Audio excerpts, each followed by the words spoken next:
Assalamualaikum warahmatullahi wabarakatuh. Halo Sobat Misteri Sunyi Mencekam.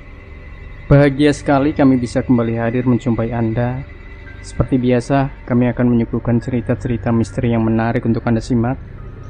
Dan kesempatan kali ini kami akan berbagi sebuah kisah nyata misteri yang berjudul Ketika Kampung Kami Diteror Pocong. Suasana malam terasa dingin ketika aku mencium bau aneh, mirip bau bangkai atau mungkin mayat. Bau tak sedap tersebut disusul dengan munculnya sesosok makhluk yang sekujur tubuhnya ditutupi kain putih yang sudah lusuh dan kumal. Cukup lama aku diam, tegak berdiri bagaikan patung bernyawa. Peristiwa yang menyeramkan ini terjadi beberapa tahun yang lalu, sempat membuat diriku trauma. Oh ya, namaku M. Alwin Effendi. Sekitar tahun 2007, masih kuliah di sebuah perguruan tinggi di kota Medan, Sumatera Utara. Ketika liburan panjang, aku sering menyempatkan diri pulang kampung alias mudik ke desa Belani Rawas, kecamatan Rawas Hilir, Kabupaten Musirawas, Sumatera Selatan. Desa itu merupakan desa tertua yang pada dataran rendahnya mengalir sungai Rawas Hilir. Di sana orang tuaku tinggal dan membesarkanku. Seperti diketahui, wilayah sekitarnya dipercaya merupakan wilayah kekuasaan Kerajaan Sriwijaya sekitar abad ke-7, dan di tempat itu masih bisa ditemukan situs-situs peninggalan sejarah masa lampau. Ayahku yang bekerja sebagai petani di desa tersebut pernah menemukan sisa-sisa peninggalan sejarah berupa barang-barang pecah belah, keramik dan lain-lain ketika bekerja di sawah. Sebagai mahasiswa yang selalu menekuni masalah-masalah atau fakta yang sifatnya rasional dan dapat dibuktikan secara ilmiah, aku selalu menjauhi diri dari kepercayaan terhadap tahayul dan mistik. Tegasnya, aku tidak pernah percaya atas keberadaan setan, hantu, serta makhluk-makhluk halus atau makhluk gaib dan sejenisnya. Ketika aku mudik hari itu, teman-teman sepermainan semasa kecil selalu datang berkerumun menemuiku. Biasanya mereka minta oleh-oleh atau buah tangan dari kota Medan yang terkenal dengan Bika Ambonnya. Sambil ngobrol dan bertukar informasi, teman-teman menyantap kue kenyal dan manis tersebut saling rebutan. Setelah itu kami rame-rame ke surau. Sambil menunggu waktu sholat maghrib, seorang pria tua datang mengucap salam sambil bergabung dengan kami. Aku kurang mengenalnya, namun teman-teman memperkenalkan orang tua itu sebagai seorang musafir dan sudah hampir sebulan menumpang tidur di surau. Beliau mengaku datang dari Aceh, dan sejak seluruh keluarganya tewas dihanyutkan gelombang tsunami, kini hidup sebatang kara tanpa sanak saudara, lalu memutuskan untuk pergi meninggalkan tanah kelahirannya di Serambi, Mekah itu. Pada waktu yang sama, masyarakat desa sedang dihebohkan dengan munculnya sosok pocong setiap malam Jumat. Ada warga desa yang memastikan diri telah menyaksikan penampakannya. Konon, Pak Tua yang datang dari Aceh tersebut siap membantu masyarakat setempat untuk mengusir atau memindahkan pocong tersebut jauh-jauh. Pada waktu yang sama, masyarakat desa sedang dihebohkan dengan munculnya sosok pocong setiap malam Jumat. Ada warga desa yang memastikan diri telah menyaksikan penampakannya. Konon, Pak Tua yang datang dari Aceh tersebut siap membantu masyarakat setempat untuk mengusir atau memindahkan pocong tersebut jauh-jauh. Namun sejauh ini usaha beliau belum membuahkan hasil karena si pocong masih sering menampakkan diri, terutama pada malam Jumat saat malam mulai larut. Mendengar hal itu, aku hanya bisa terpana dan mewarnai wajah dengan senyum sinis. Sambil geleng-geleng kepala pelan, aku kemudian iseng bertanya. Pertanyaan khusus kuarahkan kepada Pak Tua yang serius bercerita. Pocong? Apa sesungguhnya pocong itu, Pak Tua?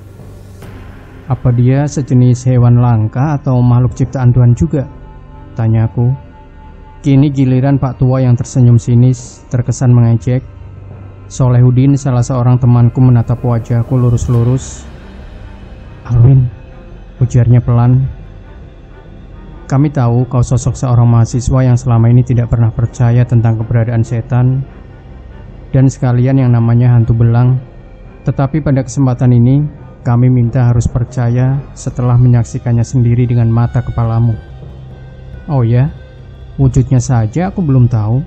Bagaimana bisa menyaksikannya? Ujarku dengan nada mengejek. Begini, Pocong itu sekujur tubuhnya ditutupi kain kafan putih yang bisa kelihatan hanya wajahnya saja. Kira-kira demikian yang bisa digambarkan tentang wujud pocong. Kalau kau berminat ingin membuktikan keberadaannya. Kebetulan malam ini Jumat Kliwon. Si pocong biasanya sering melintas sungai dekat kuburan di pinggir desa kita ini. Tunggu saja dia di sana, itu pun kalau kau nekat dan berani. Aku mendehem. Siapa takut? Tapi dengan syarat bahwa di antara kalian yang paling penakut agar memantau keadaanku dari jarak agak jauh. Setuju? Sebenarnya di antara teman-temanmu ini tidak ada yang berani bertemu pocong. Potong Pak Tua mengingatkanku. Sejenak teman-teman saling tukar pandang satu sama lain. Setelah agak lama hening, Solehudin kemudian nyerocos. Baiklah, aku bersedia memenuhi syaratmu itu. Sekalian ingin membuktikan kau memang melakukannya. Tidak lama setelah itu, sehabis sholat maghrib berjamaah di surau tersebut, kami segera bubar dan pulang ke rumah masing-masing. Dalam perjalanan ke rumah orang tuaku, aku kemudian merencanakan sesuatu untuk membuktikan bahwa yang namanya pocong hanya fenomena fiktif dan hayalan ilusi semata, serta hayalan orang-orang penakut dan pecundang. Mustahil di era modern ini masih ada orang-orang yang percaya hal-hal yang begituan.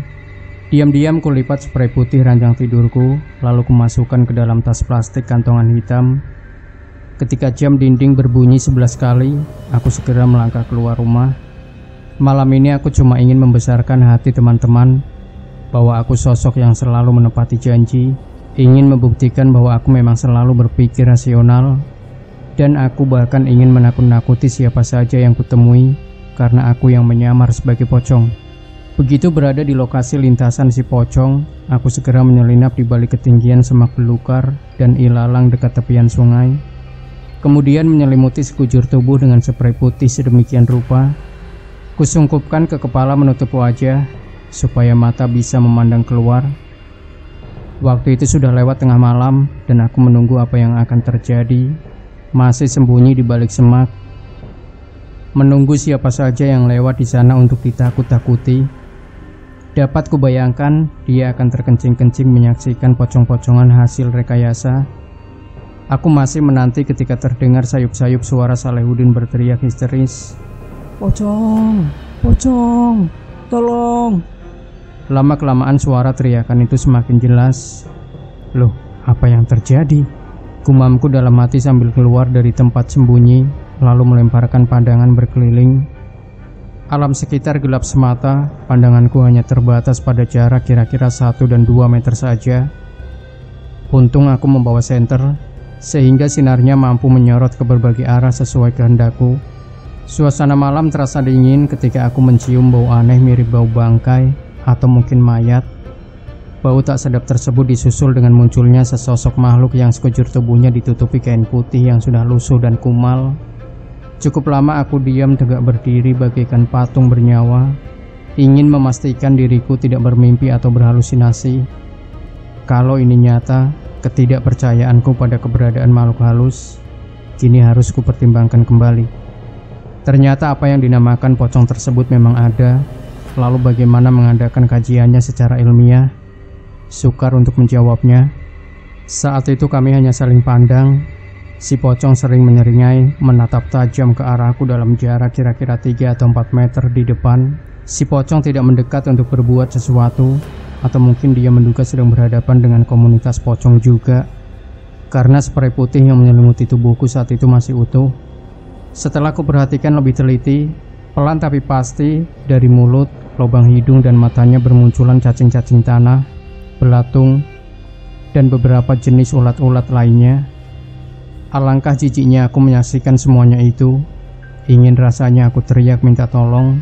Anehnya temanku Salehudin tak terdengar lagi suaranya. Apalagi setelah merasakan cacing-cacing tanah, belatung dan serangga lainnya itu berhamburan ke arah wajahku yang masih tertutup spray. Entah bagaimana awalnya, hewan menjijikan itu semakin banyak merayap kian kemari, memasuki rongga dan lubang di tubuh. Selain merasa jijik juga geli, setiap kusingkirkan datang lebih banyak lagi. Kulit terasa seperti dicubit-cubit ketika mereka ingin masuk lebih jauh memasuki tubuh. Suara minta tolong dariku tidak pernah keluar. Si pocong yang kupastikan berkelamin perempuan itu mendengarkan suara tawa yang cukup spesifik. Nadanya serak-serak basah dan melengking. Setelah itu aku tidak sadarkan diri. Entah masih pingsan atau telah mati, aku tidak tahu. Yang ku tahu aku belum mati dan berada di sebuah rumah sakit dalam ruang gawat darurat. Anda telah mengalami keadaan koma selama 5 hari, kata dokter yang merawatku ketika aku dilihatnya kebingungan. Untung Anda diselamatkan oleh seorang pria tua yang kebetulan berada di lokasi tersebut. Pak tua, gumamku dalam hati. Artinya beliau tetap membayangi diriku saat itu. Lalu di mana beliau, Dok? Tanya aku kemudian karena didorong keinginan untuk mengucapkan terima kasih. Pak tua itu telah dikuburkan kemarin karena ada ulat dan cacing yang sempat masuk ke dalam tubuhnya dan berkembang biak di dalamnya. Mendengar kabar itu, aku cuma mampu tafakur lalu mendoakan semoga arwahnya mendapat tempat di sisinya.